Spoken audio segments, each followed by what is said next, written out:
Largest city taking action to keep you and other residents safe.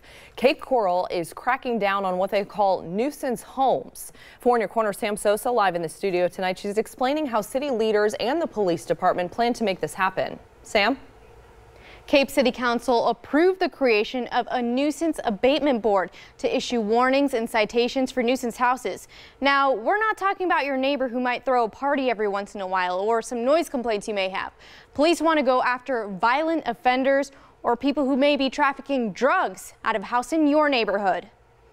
Fighting for administrative liens, fines. City Council approves a nuisance abatement board in Cape Coral. Police Chief David Newland says it's a tool that'll get repeat offenders out of your neighborhood. Something those who live on Southeast 12th Court wish would have been around a few years ago. In 2014, one house on the block was a hot spot for drug deals and late night parties. One man who lives in the area didn't want to be identified, but tells me living near the home was a nightmare. Every week the police would be there, every weekend.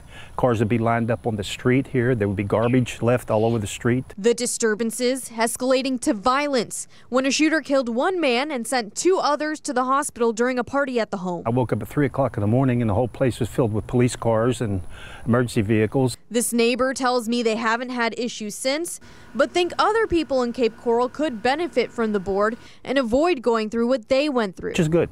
I think it'd be good for the city. We're talking about the houses that we serve a drug warrant on, and then 6 months later, after the person's let out of jail, we have to serve a warrant on that same house again. Cape Coral Police Corporal Phil Mullen explains having this board will allow for warnings, fines, or other legal repercussions for property owners or renters who are repeatedly breaking the law. That way, they won't have to waste time and resources on call-outs to the same house over and over again. We won't have to focus on the same problem house all the time. We'll either get them to change their behavior or they can do it elsewhere. Corporal Mullen also says in order for them to issue a fine or eviction or lien, there has to be an arrest at the house. Live in the studio, Sam Sosa, Fox 4 in Your Corner. All right.